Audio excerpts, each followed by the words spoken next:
мусаллам аст ки раванди талоши ибратбахши варзишгарони навраси шаҳру ноҳияҳои мамлакат дар мусобиқаи ҷоизаи корманди шоистаи тарбияи ҷисмонӣ ва варзиши тоҷикистон Мирзо Ҳаким Умедов вобаста ба вақт тақозои дигар пайдо менамояд. Имсол дастандаркорони чорабинии анъанавӣ тасмими худро ҷиҳати пурқувват намудани ҳайати дастаҳои наврасони шаҳру ноҳияҳои мамлакат аввали соли равон мушаххас намуданд. چند نفر حیاتی پورا؟ 36 نفر از روی درخواست آوردگی ما خطرون یک منطقه باختن. خب میبینیم که مرحله انتخابی را شما خوب گذرانیدین. مرحله انتخابی را خوب گذراندیم. مرحله انتخابی در ناحیه جیهون برگزار گردید. چند دسته سفربر شد؟ یک دسته حیات مکمل. حیات مکمل از 15 شهر ناحیه منطقه باختن. اما سالا اینجا میایید شما؟ اما سالا اینجا میایید. خب چه خیلی صفیق مسابقه؟ بهترین است. همه سال به سال رشد یافته ایستاده است. خب این چی میدهد به نورسو؟ به نورسو گفتنیم که خیلی اینجا جمع شدن برای یک دیگر فهمی و خیلی مدال میگیرن به ناحیه و به منطقه‌شون میبرن و امیدواریم که ورزشکارای نورس از مسابقه‌های بین‌المللی پرچم‌برداری ملت و دولت خودشان از مسابقه بین‌المللی مدال بیارند است. محبت گوشتین جدا در قلب نورسان تاجیک موقعی علاهیده دارد که آنها با مشکلی، دوری راه، تشویش‌های روز نگاه نکرده، خواهش زیادی اشتراک در مسابقه‌های بیشتر را دارند. خوشحال کننده آن بود که دو دسته نورسان ولایت مختار کوهستان بدخشان، یکی از ناحیه روشن و دیگری از ناحیه ونج به مکان برگزاری مسابقه ناحیه مسچوح آمدند که این باری دیگر روحیه قوی و اطمینان آنها را به فردای آموزش گوشتین جدا باز هم استوارتر می نماید. چند نفرن حیات؟ 11 بدخشان 30 نفر از ونج 11 نفر مرحله میگذرن ولایتی میگذرن ناحیه‌ای میگذرن ولایتی میگذرن و جمهوری و جمهوری سرپرست میشن.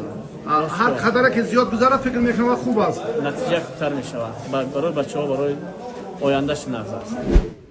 امسال هم رقابت ورزشگران در وزن‌های 38, 42, 46, 50, 55, 60, 66, 73 و جمع 73 کیلوگرم صورت گرفت. از سبقت اولین ورزشگران نورس مشاهده میشد که سطح فهمیش، استفاده اصول، رفت محافظت و اجرای عکس عملها نسبت به سالهای قبل به کلی فرق کننده می باشد. نقطه دیگری تفاوت مسابقات سال کنونی آن است که در منطقه های مملکت برای انتخاب دسته یکچین و معرفی نفران سزاوار مرحله های اول و دوم دایر گردیدند که نتیجهش برای سبقت های امساله پهلوانان نورس از اهمیت عاری نبود. در ناحیه مسچو یک عید است، عید گوشتین جودو. همه ساله ما این چهاربینی رو در سطح بلند برگزار می‌گردانیم. امسال سال 12 است که مسابقه جمهوری بخشیده به گرامی‌داشتی کارمند شایسته تربیت جسمانی و ورزش جمهوری تاجیکستان استاد همه همین ورزشگرا میرزا حکیم امیدوف برگزار می‌گردد. ما خیلی خرسندیم که از تمام گوشه کنار مملکت ما بهترین ورزشگرا در اینجا اشتراک کرده ایستادند. همه ساله نامرو یک دو اشتراک میکرد، امسال باشد هر یک منطقه 4 نفر اشتراک میکند. زیاده از 270 نفر ورزشگر اشتراک دارد. سال از سال بسیار گوشتین در سطح بلند رفته ایستاده است. چخیلی که میدونید که اگر در کجایی که هر یک مسابقه هر یک چهاربین برگزار میگردد در سطح بلند برگزار نگردد و اینجا مردم نمیروند، اشتراک نمیکنند. خالصانه، صادقانه، داوران عدالتانه داوری کرده ایستادند و ما میخواهیم که همه خیلی دسته‌های یکچین نورسان تاجیکستان رو انتخاب کرده به بازی بین المللی چمپیونات‌های آسیا، چمپیونات‌های جهان سفربر نماییم. рақобатҳои инфиродии ҷудокорони навраси ҷумҳурӣ давоми 7 соат бо маром идома ёфта, беҳтаринҳо аз марҳилаҳои аввалу дуввум ва сабуми хеш натоиҷи дилхоҳро ба даст оварда тавонистанд ва имконияти беҳро пайдо карданд, ки барои ҷоизаҳои ифтихорӣ боз ҳам роҳи муборизаро идома диҳанд. мусобиқаи ҷоизаи Мирзоҳаким Умедов пулеро мемонад, ки бачаҳои бомаҳорат дар саргаҳи кори худ муваффақ гашта барои муаррифии ватани азиз имкониятҳои бештарро ба даст оварда метавонанд.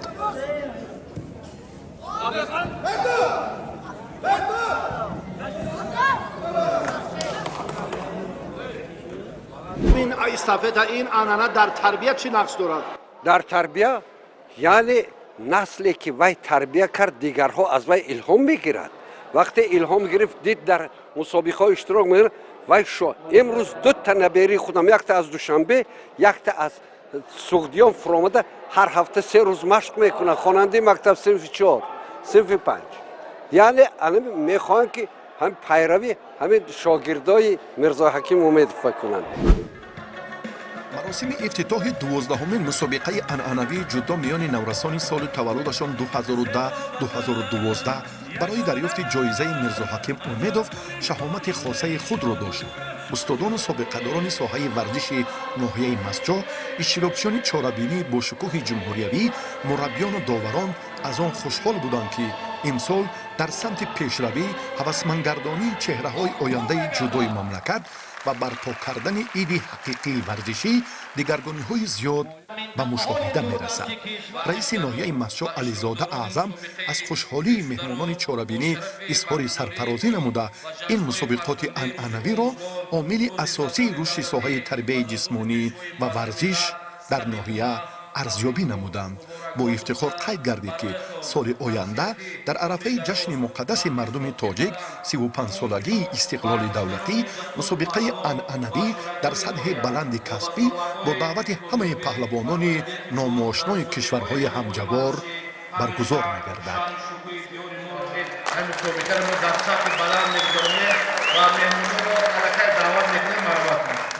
сол ба сол якум меҳмонон нав ба нав гӯштигирии нав ба нав омада мисол иштирок кард содиянд. мо хело ҳам хушнуд ҳастем, ки мусобиқа ҳамин хел тав рафтан гирад.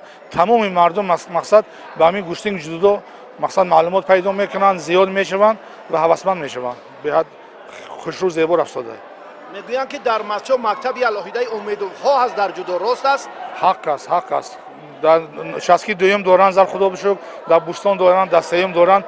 ҳами ҷавонои ба ҳамин гӯштинг ҷудо асосан ҳамино ҷалб кардагиянд. дар зиндагиш беҳтарин инсон буд, беозор буд, фақат машқ бачаҳоро дар рӯи ватандорӣ, омодагӣ, варзиш фақат даъват мекард, ки марзу бума бояд варзишгар ҳимоят кунад. садҳо варзишгар тайёр кард. имрӯз варзишгарош дар тамоми мусобиқаҳои байналхалқию вилоятию ҷумҳурӣ иштирок мекунад ва имрӯз фарзандонашам дар ҳамунҷо тарбия ёфта, имрӯз кори падара давом дода истодиянд. вай беҳтарин инсон, асосаш беозор буд, беозор, меҳрубон, ширинсухан. тамоми кӯдаки сараши дастмол карда мегуфт машқ кун. таваҷҷӯҳ ба кори собиқадорон таваҷҷӯҳ ба таълими насли фардои кишвар аст. қадрдонии онҳо рӯҳияи насли ояндаро барои беҳбудии тамрину ташаккули солимии омма боло мебардорад. ин нуқта дар маросими супоридани ҷоизаҳои арзандаи устодони соҳаи варзиши ноҳияи Масҷо ва дигар меҳмонони олиқадри чорабинӣ бо ифтихор дарҷ гардид. ба ин васила ҳамасола аз кору пайкори устоди забардасти варзиши ноҳияи Масҷо Мирзоҳаким Умедов пайвандону шогирдони зиёдаш ёдоварӣ мекунанд.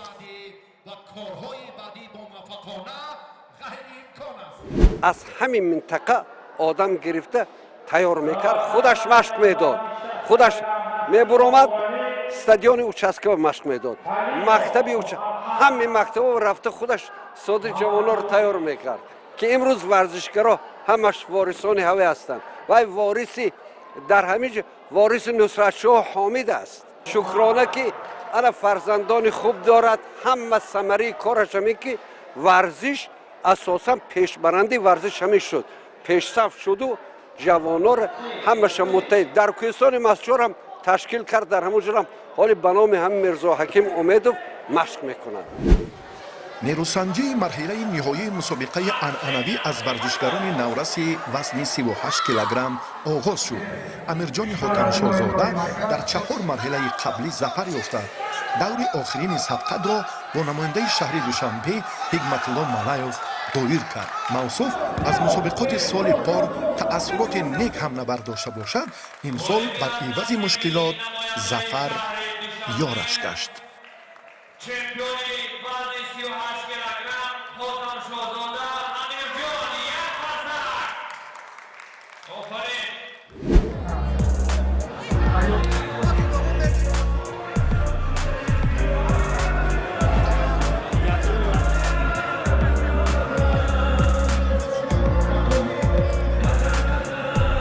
تا به فینال برآمدن 4 رقیب خود را مغلوب کردم و رقیب پنجم من فینالیست من بود که من اون رقیب را با امتیاز و زر شکست دادم و غالب وزن گشتم. رقابت‌های من از دور اول با پهلوان ولایت مختار کوهستان بدخشان بود که من او را با یک امتیاز و زری از او مغلوب شده ایستاده بودم و امتیاز را ستانیدم و با امتیاز یوکا غالب آمدم و دور دوم با پهلوان ولایت سوخت روبرو شدم که او را با او هم رقابتی پرشدت بود و من غالب گشتم.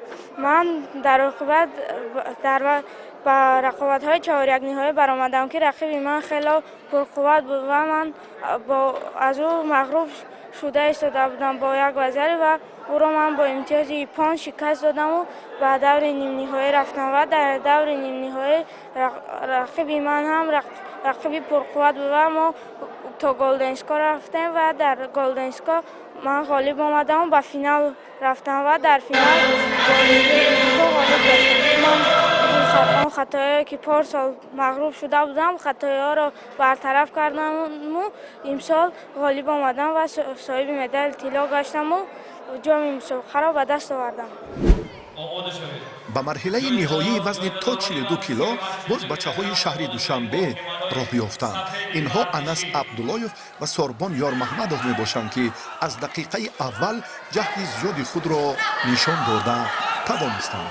ҷараёни нерӯсанҷии наврасони пойтахт аз ҷиҳати иҷрои усул ва риояи қоидаҳои маъмули гӯштини ҷудо таркунанда ҳам буд.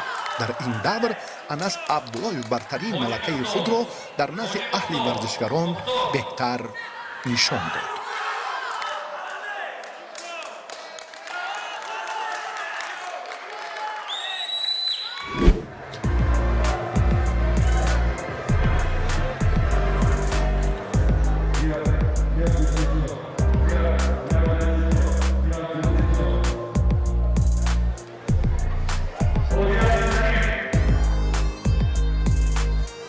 мусобиқаро чӣ гуна дидед? бори аввал омадед? не мо ҳар сол меоем як бор махсуб ба ин мусобиқа бисёр мусобиқаи кушод шурӯъ мегзарад ба ман раҳмат барои ташкилоткарондаон. хоб рӯҳияи ҷавонон наврасоне ки шумо овардед дар такмили ҳунаршон нақш мебозад?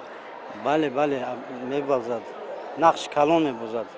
албатта мо ин мусобиқаро мегзаронем бо давлати ҳамсояи Ӯзбекистон мерем Самарқанд. баъди ин мусобиқа тайёрӣ ҳам дода истодем ба шогирдон ҳамроҳи шогирдон. кори доварӣ чӣ хел буд аз нигоҳи шумо? кори доварӣ нақш созад бад нест.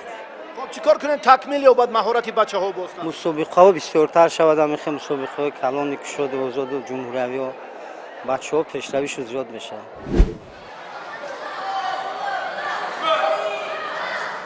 он чизеро ки мухлисон дар марҳилаи ниҳоӣ интизор буданд дар сабқати наврасони вазнашон то 48 килограмм ки миёни дутан паҳлавонони ояндаи шаҳри Душанбе Давлатзода Саиҷон ва Самардин Гулов сурат гирифт дида натавонистанд. тақдири рақобатро танҳо як имтиёз ҳаллу фасл кард. ин дафъа ҷараёни талоши наврасони пойтахт аз ҷиҳати истифодаи усулҳои ҳолати ростбуда то андозае фарқкунанда ҳам буд. дар ниҳоят ба Саиҷон Давлатзода муяссар шуд ки музаффарияти даври охиринро соҳиб шавад. намояндаи шаҳри Душанбе Давлатзода Саиҷон дода мешавад. як тарафдор бачо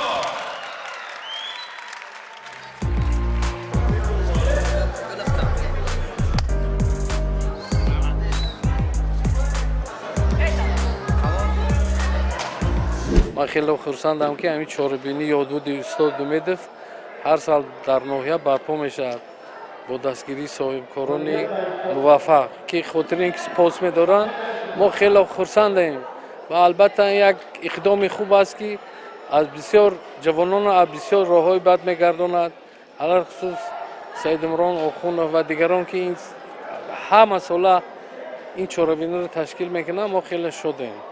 خب امروز چی دیدیم؟ فضا خیلی فضای دانه بود، مردم بسیار البته خیلی همه خرسند، همه بیرق‌ها از دست برای به میدان برآمدن. من میخوام همین مردم همه وقت هم خیلی پیشرفت باشد، کجایی که روند با خاطر تویانه روند، خرسندیانه روند. زورآزمایی وزن تا 50 کیلوگرم در قیاس به وزن‌های پایانی تا اندازه جالبیت خود را پیدا کرده توانست. اولین نفری که از ناحیه مسجد به کامیابی مرحله نهایی دست یافت این اکبر نوروزوف بود که موصوف زائل قندیلوی خودتلانی را دچار ناکامی کرده برای برآمدن به سفره ظفر حقوق پیدا کرد.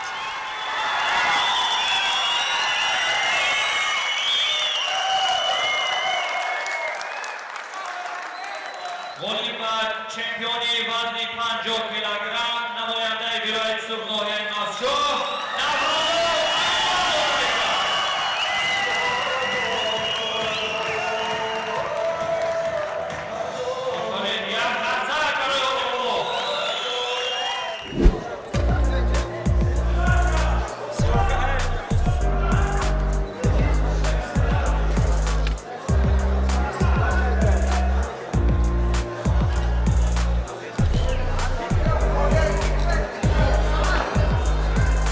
خیلی مقصد گوشتنگیرها زیاد اومدن سال در سال هر سال فرق میکند طرفی مقصد بالا رفته طرف پلیوس که به نورستان یک مکتبی هست یک مکتب انسان سازی مکتب مثال جوانمردی مکتب اتحاد یعنی اتحاد کردن بین جوانان همین میشه البته آیندهش مثال طرف مردم زیج میشن یکدیگر شناس میشن مهمون نوازی یاد میگیرن مهمون قبول کنی یاد میگیرن همین آیندهش مقصد فقط اتحاد مقصد مستحکمتر میکند. همین گوشتنگ جودو مقصد برای مقصد متحد کردن جوانان یک سهم زور میگذارد. بعد از غلبه اکبر تشبثکاری‌های پهلوانان ناحیه مسجد در دور آخرین سبقت‌های مسابقه بیشتر شدند. این بود که محمد انس صالحوف در مقابل ورزشگر ولایت ختلان سلیمان لطیفوف افضلی هنر خویش را نشان داده از سبب امتیازهای رقیب نتیجه دلخواهش را با مشکلی هم باشد ستانیده توانست. این مرحله بود که نورسان مکتب ورزشی ناحیه میزبان مسابقات دیر باز انتظارش بودند.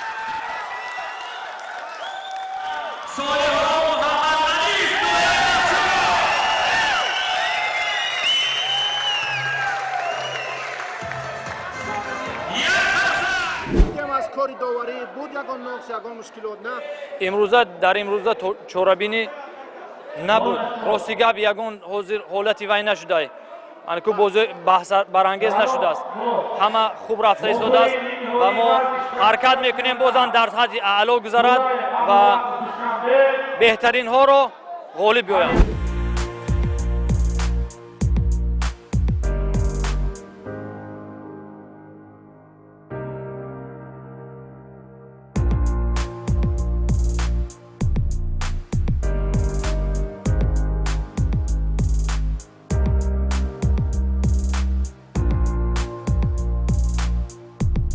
رقابت‌ها این روز خیلی خوب گذشت. من توانستم که 5 حریف را شکست داده سزاوار جای اول گردم.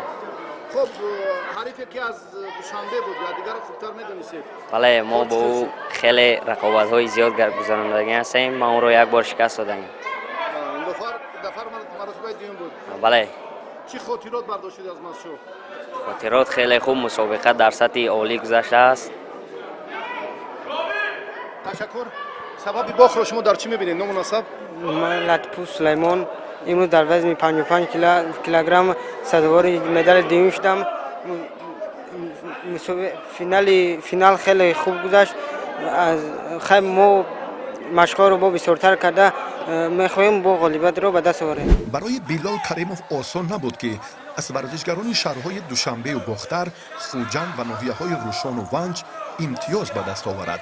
4 مرحله پر از فشار و مبارزه‌های شدید را پشت سر کرده، نام برده به رقابت دور نهایی وزن تا 60 کیلو راه یافت.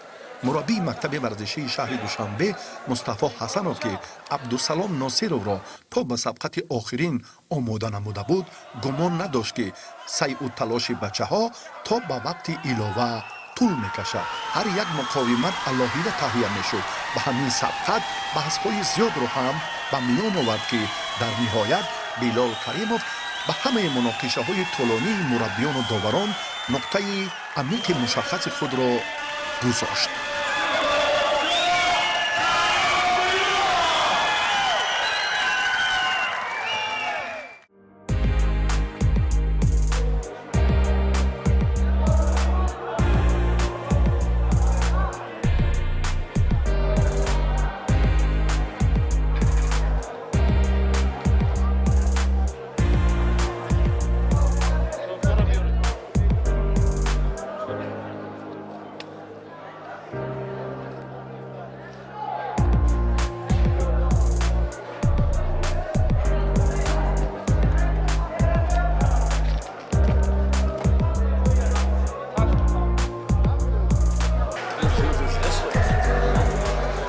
در این روز در وزن 60 کیلوگرم کریمov بلال حضور چمپیون شد. در رقابت اول نماینده ولایت مختار کوهستان بدخشان را مغلوب کرد. رقابت دوم شهرنای تابع مرکز بود حریفش. رقابت سومش از ولایت سوخت بود و در واخوری فینالی نماینده شهر دوشنبه را مغلوب ساخت. برای دریافت جایزه اول وزن 66 کیلوگرم ابوبکر تورایف و یعقوب اسدالله‌یف که دسته‌های شهر دوشنبه را نمایندگی می‌کردند به میدان دعوت شدند. این دیدار بدون مشکلی به نفع ابوبکر حل شد. موصوف در پرتافت یکم اثبات کرد که قوه جسمانی قوی و ملکه والای ورزشی دارد. باری اول نیست که ابوبکر برای مقام افتخاری مسابقات مختلف جودو میان همتایان خود سزاوارانه مبارزه میبرد و غالب نیز میگردد.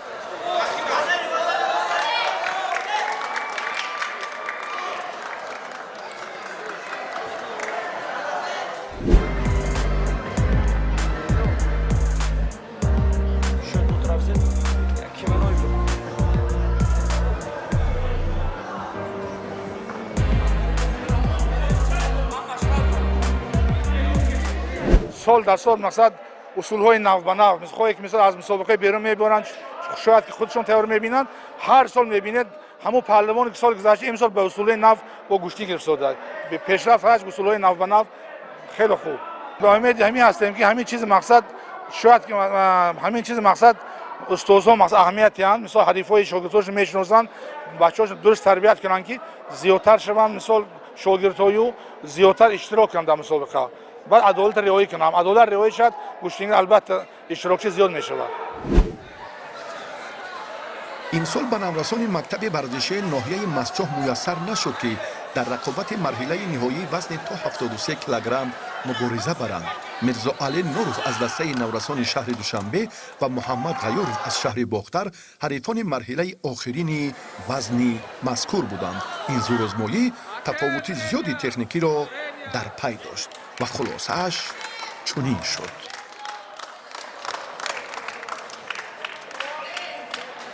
غالبیت بر نوروز داده شود. میرزا علی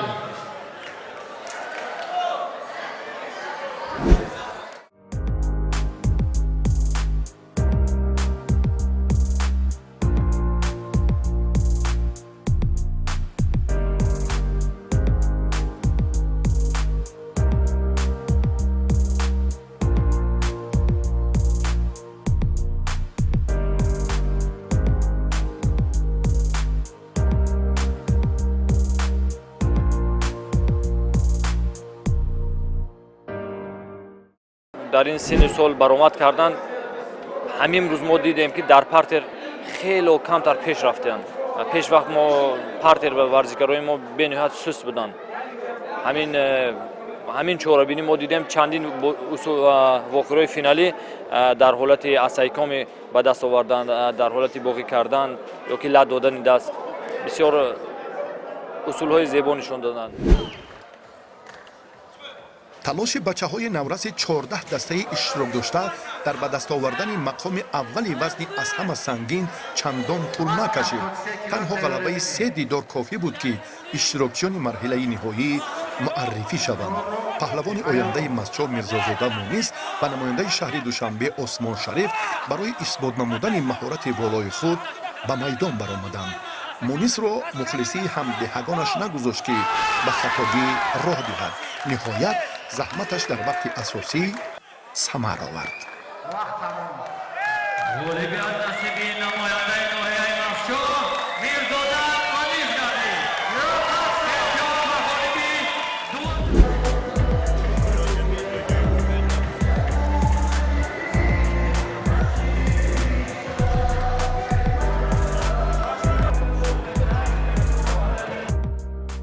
имрӯз мусобиқа бениҳоят дар сатҳи баланд гузашт, чунки паҳлавонои беҳтарин буданд.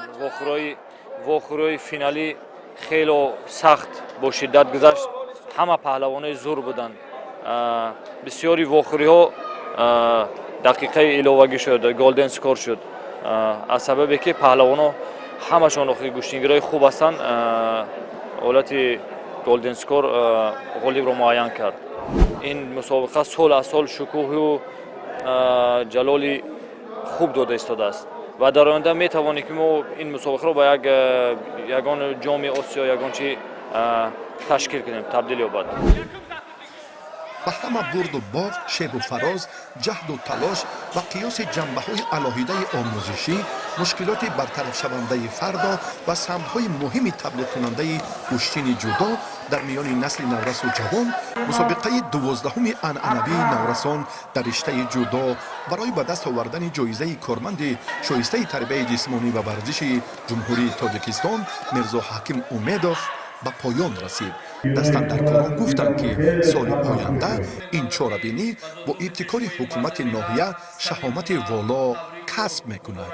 умед аст ки ин гуфтаҳо дар амал пиёда гашта иди ҳақиқии ҷудо дар ноҳияи Масчоҳи Бостонӣ дар соли таърихии истиқбол аз истиқлоли давлатӣ тантана мекунад.